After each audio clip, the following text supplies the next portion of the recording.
Kevin Hauser with Cuffle Creek Apple Nursery. Today we're out in the orchard doing some grafting, and we're going to show you what's called a chip graft or chip budding.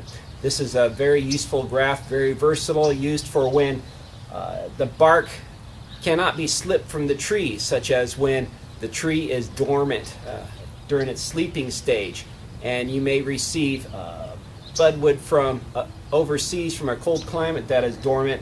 And even if your tree is actively growing, you're not going to be able to slip the bark away from your dormant scionwood. So this is a way of grafting when the bark cannot be slipped and you're still able to graft a bud onto the tree. This is an apple tree seedling rootstock that has been piece rooted.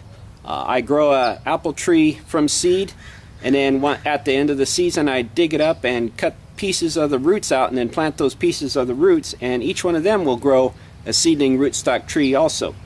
We're going to be grafting on a variety called Delicious. This is an older variety than what you're probably familiar with, Red Delicious.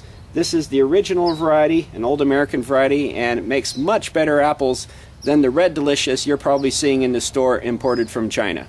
To do a chip graft, we're going to cut a pocket into the rootstock and then cut a chip off of the scionwood that has a bud on it that's the same shape as that pocket, and then tape it onto the rootstock. First I make a little cut pointing downward at a 45-degree angle. Then I skim a layer of bark off the tree. That's about as wide as my scionwood is. You want this to be nice and flat and even. You can see the cambium layer on each side of this pocket I made. That's what I'm going to want to match up with my chip that I cut from the scionwood. So kind of measuring it, first I make the 45-degree downward cut, and getting as close as I can to the same size, I cut a chip off the scionwood.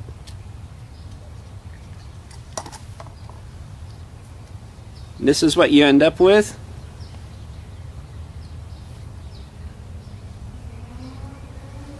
And I see how that fits. And it looks like it's a little longer, so I'm going to make the pocket longer.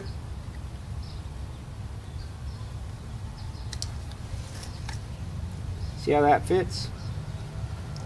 That's pretty good. Now the guys that do this for a living are laughing at me right now because they do one of these in about 5 seconds because they have thousands and thousands of them to do. But I'm going slow to be able to show you. See how both sides of it line up with the cambium layers underneath?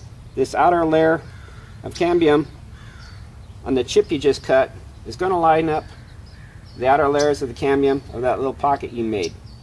And the little downward notch at the bottom holds it in there pretty securely. It'll hold it by itself. Now I'll take our parafilm tape, which does not need to be cut as this starts growing, but you could use some other tape also, as long as you remember to go back and cut it once the bud starts growing. I'm covering over the bud itself because it will bud through this parafilm tape, but if you're using some other tape like electrician's tape or cut up plastic sacks, you would leave the bud exposed. Just going around taping this up securely.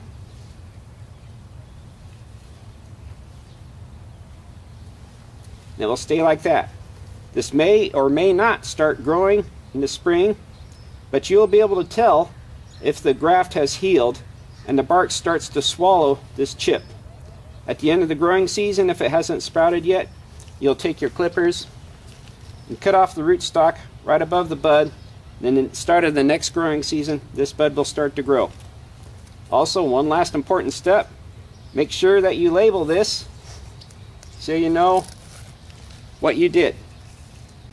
If you're confused about what type of graft to use, we've done a YouTube video called Selecting the Right Graft that'll help you decide which is the best way to do it. Until then, I'm Kevin Hauser with the Cuffle Creek Apple Nursery.